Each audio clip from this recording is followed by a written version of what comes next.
Brand new Paulk Smart Station with the Kapex saw as designed, just demonstrating accuracy of left and right cuts. Then remove those two stops, swap saws with my brand new Dewalt, putting in the stops for the Dewalt, showing you the cut. One bench, two different saws. Today I'm going to show you how to set up the Paulk Smart Station to work with any miter saw. But first, a word from our sponsor. This is the Smart Wood Shop, and I'm Ron Paulk. If you would like to get a set of plans to build yourself a smart wood shop or one of my workbenches, link in the description down below where you can purchase plans and download them 24/7, 365. We'll jump in now and I'll show you how to make your saw work. To start with, I have my Paulk Smart Station already built with the dimensions in the plans for the Kapex saw. I considered the structure and made it so that it would fit the widest saw that I measured on the market. And when I picked out this Dewalt saw, my opinion is that it is the largest, if not up there with the largest. So I think if this saw fits, any saw fit. But again, you'll have to double check your individual saw because you want to set up it in 3-dimension space, the width, the height of the table, and also the back dimension for the full swing. So at this point, nothing is fixed. I've made the base that holds up the saw. The base, as it turns out, is exactly the same size as the plan shows for the Kapex. I did not need to adjust it. Of course, the width of it would have to remain because that's what fits in the structure of the bench. But front to back, I could have made it narrower or wider. You can see there's plenty of space to do that. But in this case, I had plenty of room to work with the new saw. The one thing I did not do to the base at this point is cut the dado on the underside that indexes it to the bench. I'm keeping everything floating free at this point. I want to adjust everything and check everything before I start locking it in. So the base is tipping up slightly. You could hardly notice it, but that'll be set when I do the dado on the underside later. You'll see me do that. At this point, I am just checking everything. I'm just making sure that every aspect of the saw works and works with the miter track extensions. Now you'll also notice that the miter track extensions are shifted outbound from where they actually go by 96 millimeters. I shifted them over one set of holes because at this point in time, I'm not setting up the stops for accurate dimensioning. I am lining up the saw fence with the miter tracks. And at this point, I'm just checking center from the stops. I'm just getting an idea of how close the existing Kapex stops are to how they might work with the Dewalt. If you look straight down from this camera angle, you can see something that I did not know at this time. The table is about 2 inches longer to the right, and I'm trying to center the saw. Well, I'm centering the base, and the base is off center from the saw. I'll be dealing with that. I'm figuring that out right now as I've set the stops on both sides to the same dimension, and I'm measuring and I'm scratching my head and going, why is it so different on the right than the left? And so I'm just checking the right, checking the left, and the spacing of the edge of the table to the opening. There, I've got those correct. There we go. I figured it out. The right side is longer than the left side. So what I'm going to do to help resolve a part of the problem is I'm going to move the saw to the right as far as possible. It's I don't have the ability to move it as far right as I would like to. I'm about 3/8 of an inch short of getting the blade dead center on the bench. That is not going to matter. No need to modify the bench. It just means that I'm going to have a set of stops for the Kapex saw and a set of stops for the Dewalt saw. I had sort of planned on that to begin with, the possibility of me mounting this saw so accurately dead center that it would line up perfectly the way the Kapex did. That's pretty demanding to set that up. So I had figured on stops anyway. And additionally, you've got the blade thickness and all that. And my critical aspect for the stops is when I set the stops on a number, whether it's 2 foot and a 1/16, or whether I set it on 302 millimeters. When I make that cut and I pull a tape on it, I want it to be exactly that, and the bench is that accurate. So in this case, I did shift it over just to have it as close to center as possible. You can see that now there's more room on the left of the opening, and the right is right up. It doesn't quite touch the structure of the bench, but I only left about between a 1/16 and an 1/8 on the right, just because I wanted clearance putting it in. I didn't want the actual saw bumping up against the edge and maybe making it a little more difficult to put the saw in and remove the saw. So now I've got that figured out, and again, everything is still floating. A little more adjustment on the saw there, just moving it just a little bit. Again, everything is unattached at this point. I can move the saw in and out. I can move it left and right, and I can move it up and down. I also have not dealt with the height of the bed. The Kapex saw, I think, has one of the tallest beds on the market at around 100 millimeters. And it seems like the DeWalt it turned out being 18 millimeters shorter. So all I had to do was shim the saw up that 18 millimeters. I did not want to change the structure of the bench. I wanted to keep better for the mount for the saw, or what the saw will be permanently mounted to, the base, to be lower rather than higher, because it's pretty easy for me to put some strips in and raise the saw up. So this allows me future adjustment in case I get a different saw, or saws get better over time, or a new saw comes out that I really want to get. I want to be able to fit it in, and so shimming the saw up is easy. Lowering the saw means changing the structure. So if you build your bench, I would build it with the dimensions in the plan, with the dados down low enough so that it'll fit the Kapex saw, and then you should be able to shim just about any other saw. I did not check the bed height of every single saw, but it seems like at least with the saws I've checked, the Kapex is taller.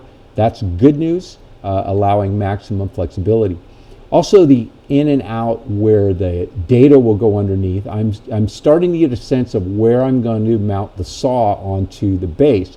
Once I mount the saw on the base and the saw become a single unit. The saw never gets removed from that base. It's bolted down. So wherever I use this saw, whether I use it in the Paulk Smart Station, whether I just set it on a bench somewhere, or whether I build a separate miter stand, this is going to be the permanent base for the saw. And so I want to get it front to back right where I want it mounted on the base, and that will help me determine where that dado goes on underneath. And as it turned out, I did the exact same thing that I did with the Kapex saw. I took the scale, the curvature of the scale, the very outside edge closest to me here, and I brought it to the very front edge of the base, and so just like the Kapex. And now I'm just checking the height. You can see I've put a piece of plywood on the saw bed, and I am running a level over the top of that to see that it is flushing up with the miter extensions. So I've got that figured out. And so now what I'm going to do is go ahead and figure out where the dado goes. Now, ironically, that dado ended up being 120 millimeters to the leading edge of the dado from underneath. I made a mark just to double check things. Again, I'm going slow. You can see pencil marks on the top where the feet go of the saw. And now I'm going to go ahead and cut that dado. So I'm setting up my router table to give me that 120 millimeter to the edge. Got a little piece of scrap. I'm going to double check things and make sure that I'm exactly there. I'm going to have to make two cuts. So I make the first one here. I'm using a 12 millimeter or half-inch bit. I want that dado to be exactly 18 millimeters. I want it snug with the 18 millimeter plywood, which is the thickness of the side of the bench. And you can see me with the test piece here, making sure that it's good and tight. And then I do the second pass. And so it's tough to come up with a router bit that's exactly the right width. So it's better to make two passes and get the exact dado you want. And now I'm sliding it in and just checking it out. And I know it's going to fit 100%, but just checking it out and making sure. And now I've cut some strips. These are my risers. These are permanently mounted. The saw will sit on top of those. and I will be bolting the saw through those in a bit here. But first I want to make sure that they're in the right location. They're not going to interfere. And as you'll see, I will end up moving them a little bit, because when I put the saw on, I'm looking at where the bolt holes go through the saw and then down into those strips. As it turns out, I want to move them both right a little bit more. You can also see the cam there that is set up for the Kapex. That's what holds the base down, the saw down, so it doesn't tip. And I did not have to move that. It worked out perfect. So again, at this point, I have not modified the bench at all to work with both saws. Okay, so now I have the spacers pretty much figured out where they're going to go, exactly in fact, and I've attached them. And the saw is pretty much dedicated where it's going to go. This is just fine adjustment at this time. I am now just double checking to make sure that with the risers on and in place, that we're in plane with the miter extensions. And if you notice on the left here, I've taken the left miter extension, I've detached it, and I've put a couple of 18mm spacers so that it will go over the top of the table. And then I made a mark to where I needed to cut that. This is the first modification to the bench designed for the Kapex, but this will still work perfectly with the Kapex. I'm cutting the inside of both sides. It does not affect the scale at all. The outside edges are left exactly where they were. Now I'm repeating that. You can notice on the right side how much it overlaps. I'm going to cut a lot more off of the right side, and so when I put the Kapex on, I'm going to have a bigger gap. Again, it's not going to affect the functionality. It's just going to make the bench work for both saws all the time. And now, even though the saw, I got marks where it goes, this is the fine adjustment. The most critical thing is to make sure that the fence of the saw is in front of the bodies of the flip stop. So I've got the flip stop portion flipped up. I've stacked 2 washers on both sides and put them up against the main body of the flip stops, and I've pushed the level against those washers, so that now when I pull the fence of the saw up against the level, that brings it out in front of those fixed bodies. That is critical, because if those stuck out in front of the fence of the saw, then when I flipped the flip stop up and slid a piece of material by, it would bump into those and it would negate the use of the flip stops. I'd have to remove them to use the saw.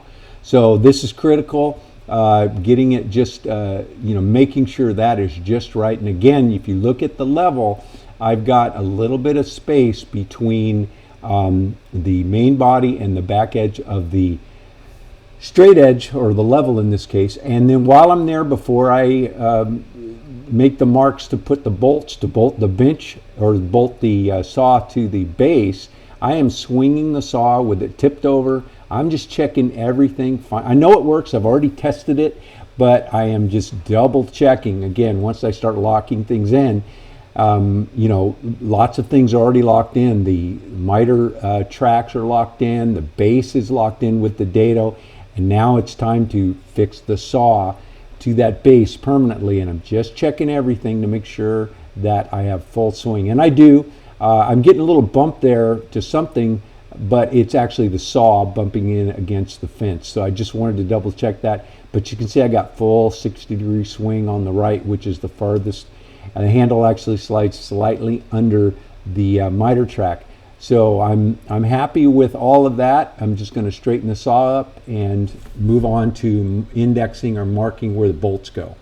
Now that everything is perfectly lined up, I am marking where the holes go. I'm using the bolts actually. I'm using a 7/16 inch bit it just fits the bolt hole on the saw, and that helps me center it fairly precisely. I'm just reaching in and just barely making a point hole. It's a brad point bit, so it's making a center point.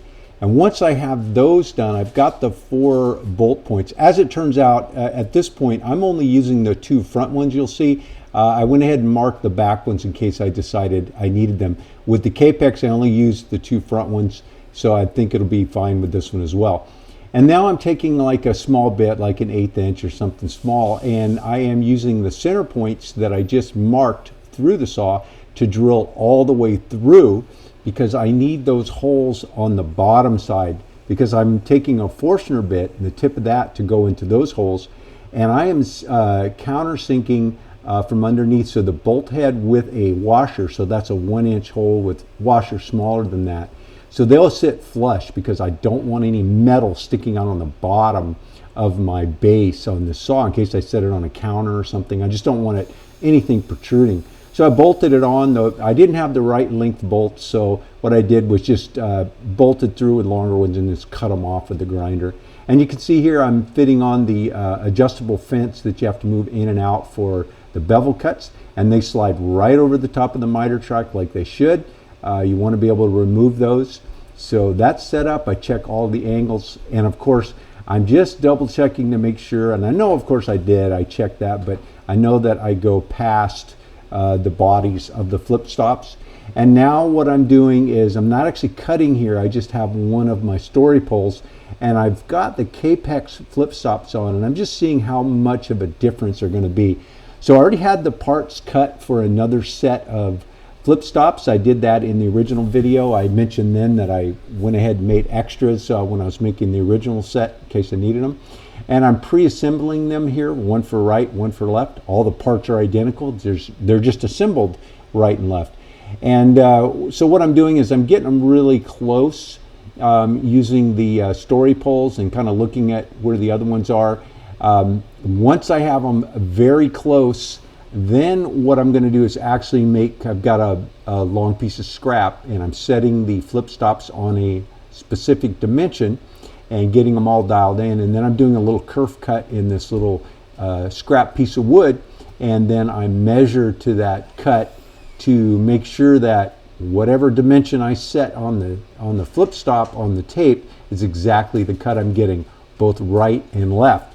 So that is done. The flip stops are set up. So I have a set of flip stops for the Kapex, and I have a set of flip stops for the DeWalt. That is the only difference between the two saws. So when I put the DeWalt in, it's going to work with this bench exactly like it works with the Kapex, except for the stops. So I have effectively made my Paulk Smart Station work great for two saws. I'm pretty excited about that. The cordless saw, I'm interested in seeing how it works out. I have so much experience with the Kapex that it'll be interesting to see what I think of going back to the DeWalt. And of course, I've had the big DeWalts before and the Bosches, but this will be interesting. That's all there is to it.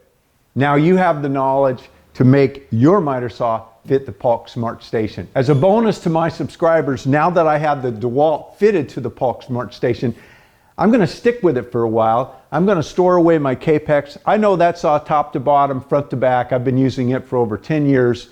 This one I don't know much about, so I want to do a few projects with it so that I can come back in a future video and tell you what I think and how it works.